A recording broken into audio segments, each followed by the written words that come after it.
Now on to our final panel of the day, which I'm so pleased to see on the agenda, delivering powerful creatives within programmatic advertising. So we may have the smartest targeting and measurement capabilities in the world, but if at the last hurdle, the creative does not resonate with the consumer, it's all wasted. And this is why creativity has to be a key part of any discussion in programmatic advertising. I'm therefore delighted to introduce Lisa from Pubmatic, who will lead the panel discussion on how technology and data delivered programmatically can help power creatives that resonate with audiences. Over to you, Lisa.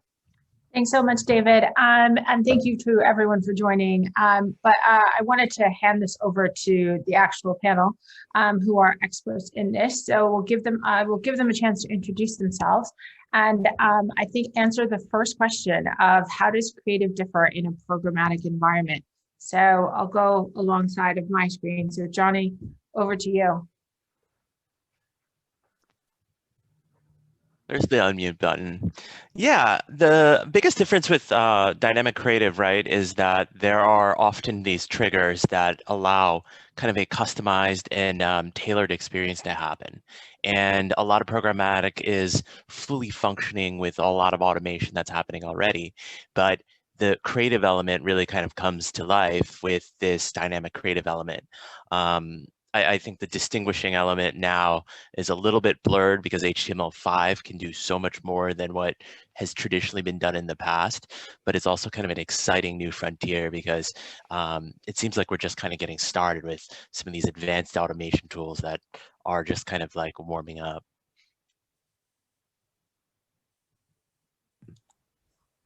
Thanks, Johnny. Over to Cecile. Hi, Lisa, and thanks for having me. I honestly do not have anything to add upon what Johnny just explained. So, yeah. Okay, over to Benjamin. Hi, I'm Benjamin. I'm in charge of the strategy at Triton. So I think actually Johnny did a pretty thorough explanation of what is the topic of the session today. So I have not much to add there. All right. Thanks, guys. Thanks. And Johnny, thanks for that description. I'll let Kelly introduce himself. Hi, everybody. Kelly from Microsoft. I'm a director of partnerships. Again, I think Johnny did a great job. I think the only thing I'd add is with all those triggers and all that kind of optionality with dynamic creative comes a ton of data and a ton of things you can analyze on. And so that adds to the overall complexity, I think, of what could be with programmatic. And so I think like that'll be a topic that we're going to talk about a little bit more here, is just that complexity that comes with the territory. Thanks, Kelly. And over to Anne. Yep. Hi, everyone. I'm Anne. I'm the automation lead for Spotify in EMEA. Thanks for having me. Again, yeah, I agree with everything that has been said. I'm looking forward to this panel and discussing the intricacies of creativity, programmatic, data, and context. Awesome. Thanks, guys. And so I think the next question is really more about the best practices of it and what it really, I think we covered off kind of what it really is. So I will give it to Kelly to start to talk about best practices. Sure. I mean, for us, it really kind of comes down to thinking through, like I was saying a minute ago, you have so many tools in your belt around what you can do with programmatic. So like Johnny was talking about the triggers, you can do a variety of things around both how you buy and also, you know, how you target and the type of experience it renders to the consumer. So I think for us, it really is about going back towards remembering that the programmatic doesn't really kind of relieve you of the responsibility of having that creativity and really being able to have a strong message you're trying to connect with the consumer, with the brand, and focus really on having the consumer delighted by that experience, using and augmenting that with the tools you have through programmatic, but not really over relying on kind of having too many of those things pulled in.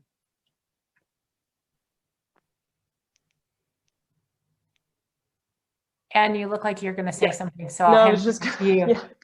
No, I was just going to add to that. I agree. I think like kind of creative or creativity as a whole doesn't really differ based on the delivery channel that you're looking at, and that a good creative idea is a good creative idea, whether it's delivered through kind of direct or programmatic pipes. The one thing I would add though, and kind of in line with what Kelly touched on, is that I think programmatic is really an enhancer of creativity, because it allows a creative idea to really get developed by bringing in data, precision, efficiency, all the benefits of programmatic, and to really enhance and get it to the next level. So I would say that they're complementary together. Yeah, and if I can jump in, I think so. Triton is really specialized in the audio space. So one thing we've seen with the growth of online audio is at first it was a radio spot used on music service or podcast, which is not a good experience. So if you think about the good user experience and you put programmatic in it, and you also think about programmatic creative, then you can make sure that the ad is fused in the content. You don't put something with super noisy ad when you listen to a podcast that has a different type of context, or if you listen to jazz music. So you could, with programmatic creative, make sure that the ad correctly fit the ambience of the content you want to stitch the ad into. So I think that's really important, and that's also help. It's not just to better target in a sense of targeting just based on user data, but also targeting or making sure that the context is also taken into account, so people don't feel that you're forcing an ad the wrong way, and then it creates a negative impact on the brand because it's kind of parachute inside an environment where people would say, what the heck is that thing that just like disrupted what I'm doing? So I think this is where programmatic creative, so I've given the example with audio, but it's the same with other channels, to just make sure it fits, it blends with the main piece of content, because people are not going on the internet to see, I want to see ad. They want to do something, and then there's ad that supports what they want to do. So you need to make sure the ads will be correctly integrated in the end user experience. Definitely. Okay, so over to the next question. I think that, Kelly, you mentioned the user experience, but what is the role of technology? So Johnny, do you want to take this one? Sure. I mean, I think the technology example about programmatic going into dynamic creative is really exciting, because we traditionally think about it as just display, but seeing our audio colleagues from Triton and from Spotify is really exciting, because it's actually a fundamental, just like strategic concept where you can drop in and then you're tailoring it for that message. So the technology itself is going to evolve. Podcasting wasn't even a thing when dynamic creative was started with Flash and all the stuff in a bygone era.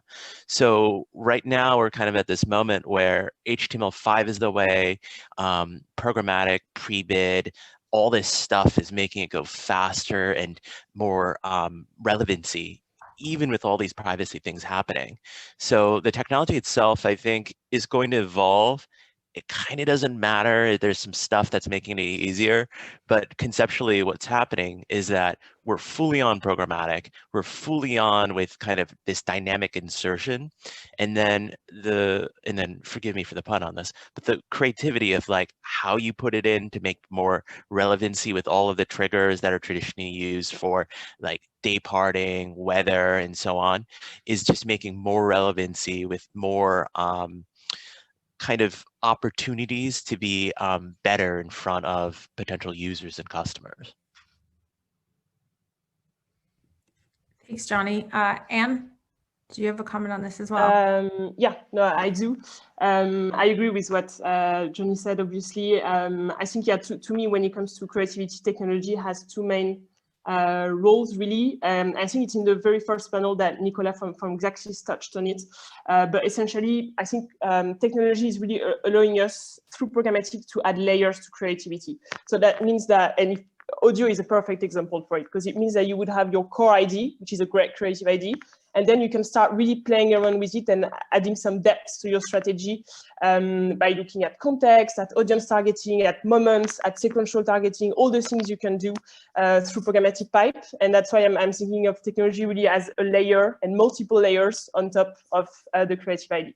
And I think the other role of technology in that space is on the measurement and the learning side of things, because through programmatic, you get obviously data in real time about the performances, and you can really iterate much quicker on your creative ideas and the strategies you're developing around them.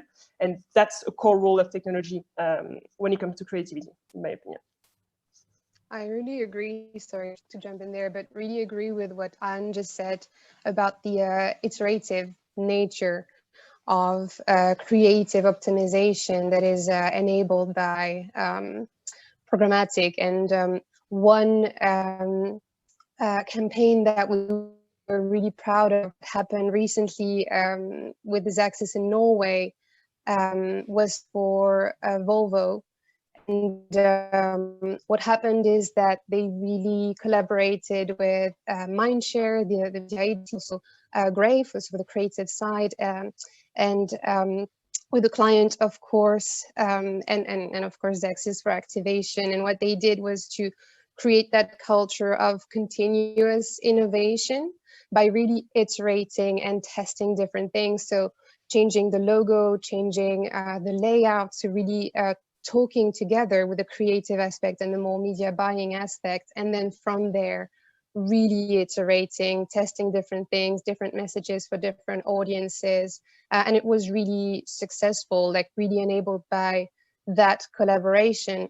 And then on top of that, the technology was then an enabler of that collaboration. So we plugged in our AI platform, Copilot, to help with the optimization and with the audience targeting component. And the result was amazing. So the number of conversions was quadrupled. But in all that, what really was at the heart of the success was the collaboration, and then the tech was layered to cater to use cases to allow for that iteration, testing different things, and just continuously improving. Thanks, Cecile. So I'm just going to move on to the next question in effort of time. But so I think that the fusion of data and creativity is fairly a new discipline. Who would you guys say is responsible for maximizing the creative impact of that media buy? And Anne, I'm going to start with you. Sure, yeah. I think on this one, success is really a factor on how closely the buyer and the media owner can work together on actually both the creative ID and the delivery of the ID. For instance, if I take like Spotify as an example, we have a creative solution team that works with the client ahead of the campaign on the creative ID, on the concept, potentially on the production, depending on what's needed.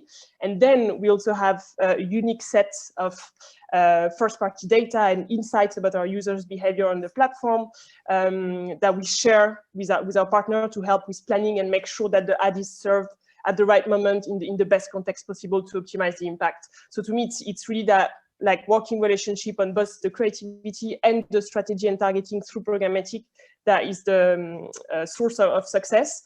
And that's how we maximize the ad performance and also the user experience, which was just mentioned before by one of my co-panelists in the approach. Thanks, Anne. And over to Kelly. Yeah, I agree with everything Anne said. I think the only thing I'd add is, looking kind of forward as we're thinking about how we measure consumer engagement and working closely with all that data that you have to analyze around how you can really measure that consumer engagement. We're thinking around what kind of new KPIs and what are new things we can do to show that effectiveness when we add in that data and add in all those other layers.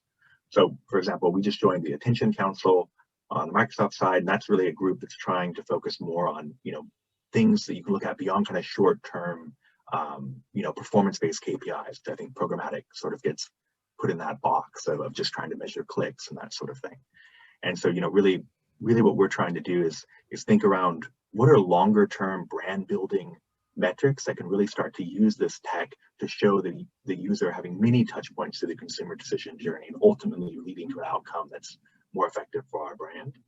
And I think that there's a lot of room here still to grow, to be using the tech and the data and thinking more beyond just getting clicks or getting impressions or views, and how you really use the tech a little bit more effectively to think longer term. Thanks. And Benjamin, did you want to add something? On that question, I think it's a collaboration, because what we see, especially in going back to audio, it's, even though it has grown tremendously in the past few years, it's not necessarily all agencies or DSPs that have ready available audio creative, especially if you want to do dynamic creative. So you need to make sure you work, that everyone is willing to roll the sleeves and work a bit harder, and I think it'll be successful. So the buying agency may need to loop in the creative agency or the brand directly, or work, as what Anne said, like with some publishers. The publishers like Spotify or radio stations will have specialists, and they can potentially create the creative. So it requires maybe a bit more work than if you run just a display campaign, but I think it's worthwhile. So it has to be collaboration. Programmatic help achieve things you couldn't do manually. Like, let's say you want to you represent a quick service restaurant and you want to change the creative for the morning and the lunchtime, and you want to do it on a per postal code basis. That would be impossible to do this without programmatic, because you would need to send a load of emails with a lot of creatives and hoping that the best that people knows what traffic where. So the technology helped that, but you still need to have the creative. This is where you just need to have a plan and work jointly with the two types of agencies, creative and buying, as well as the publisher. Okay, thanks. And I just to follow off of that, I think, is there actually a difference between dynamic creative optimization and creative management platforms? As we know, both create opportunities to maximize the impact of revenue within programmatic and direct advertising. I mean, there is a difference, because the way the CPM gets charged means that there's an opportunity to be a lot more efficient by effectively utilizing each of those platforms for what they're built for. The DCO kind of optimization platforms that are a little bit fancier, you know, they have higher CPMs. They're used for something that's a little bit down the funnel typically, right? Because there's a lot more money there. When you're thinking about what HTML5 can do now, which is basically anything, you can do kind of the right creative flighting and have a much more cost-effective strategy at play. You gotta, I think about this holistically, but it's a great opportunity because with the way the CPMs are on programmatic, where anywhere between like $1 to $4, right? It's a huge difference, because if you're having an expensive CPM to just flight to the DCO, your kind of math can change really dramatically very quickly. Thanks, Johnny. Anyone else want to comment on this, or should we move on to the next question? No, I think I agree with what. Go ahead, Anne. Okay.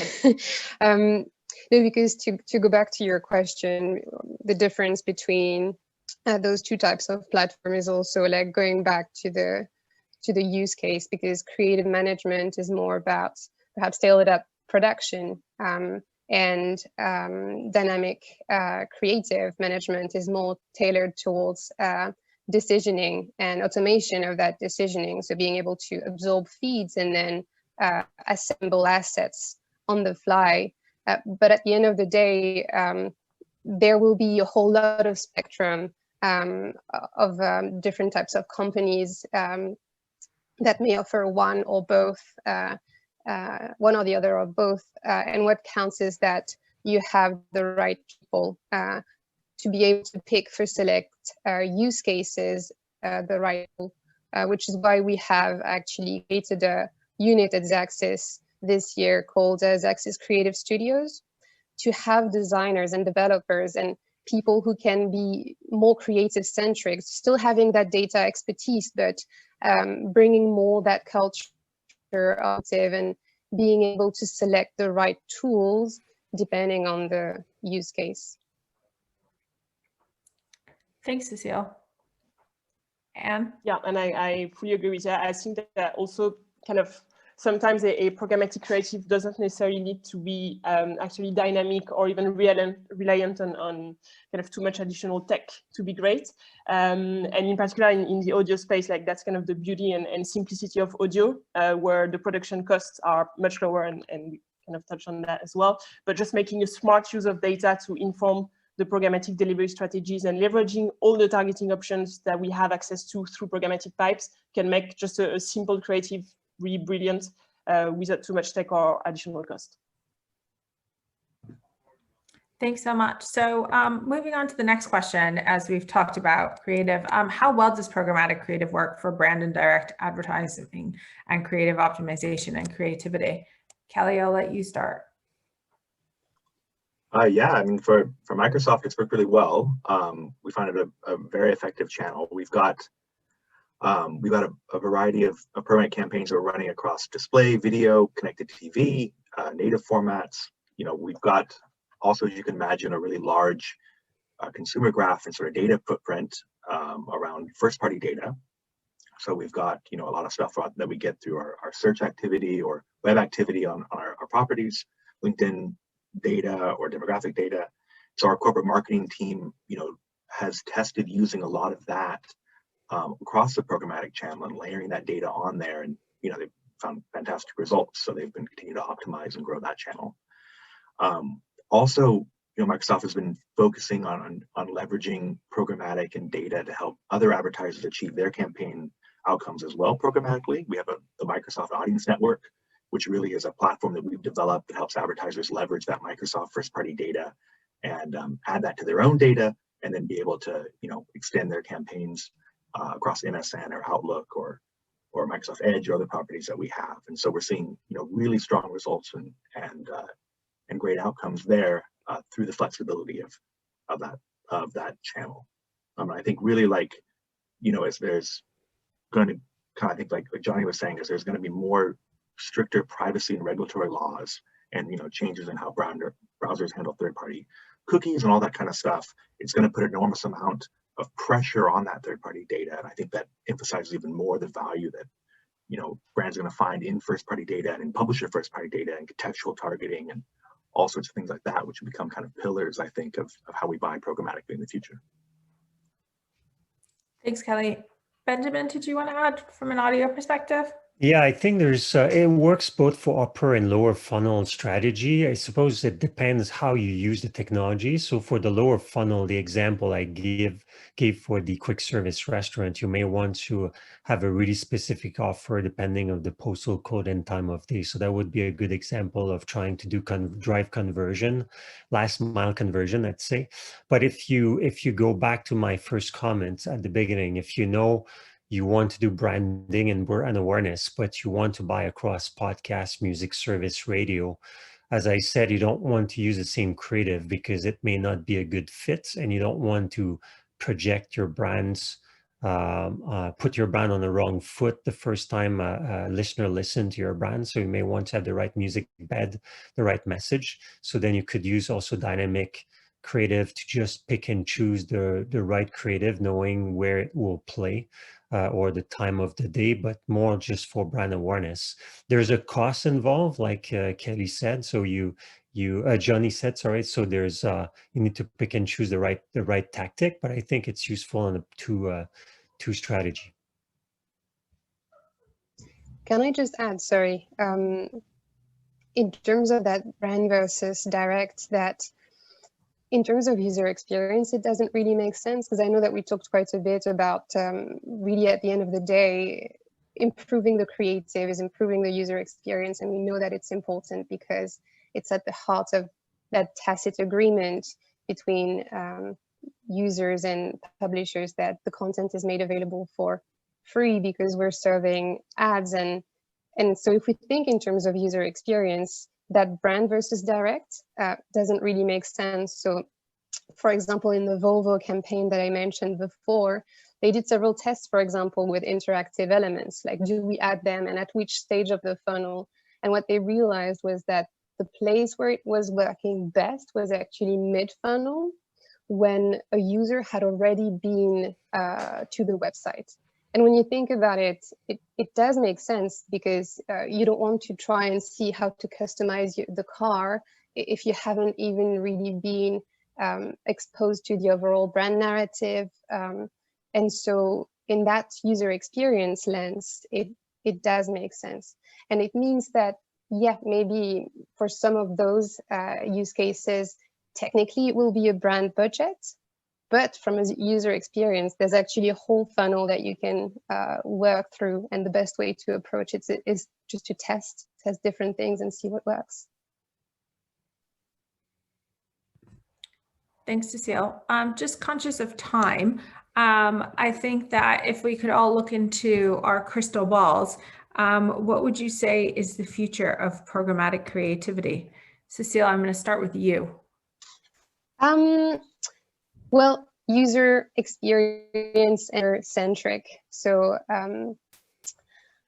making ads work better for people, which will be just at the heart of the ecosystem. Making creatives work harder to reach the outcomes that our clients desire.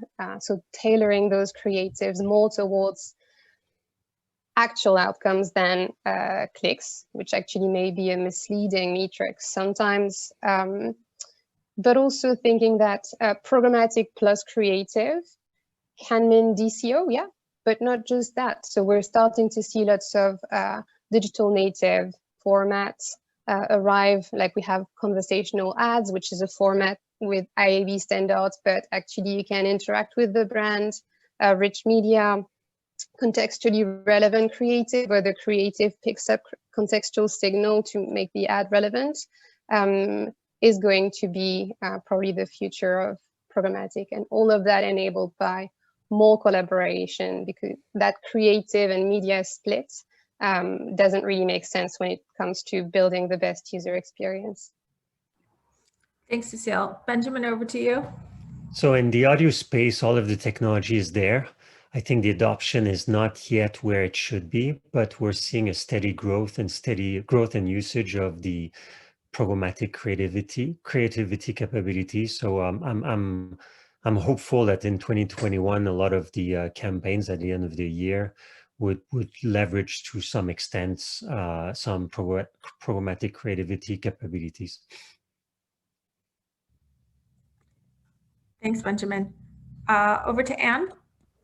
Yeah, so I think that there are a couple of things. One, to piggyback on what Cecile just said, is the idea of thinking of programmatic plus creativity in a broader way. And interestingly, we're seeing an increasing number of our clients working with us on really custom projects, like digital experiences, for instance, delivered by our creative solution team, with a media plan driving traffic exclusively through programmatic, so that they kind of get the best of both worlds, like the creative expertise and the science of media buying for performances. So that would be my first point. And I think the second point is, when it comes to programmatic and creativity, is to see brands and media agencies and media owners increasingly working closer together before the campaign, so that we can share our unique insights and all of the data that we have about our users to inform both the creative idea and the strategy during the campaign to optimize, and also after the campaign, back to the idea of learning cycle and iterating on ideas and getting better at the next one. So those would be my two main points for the future.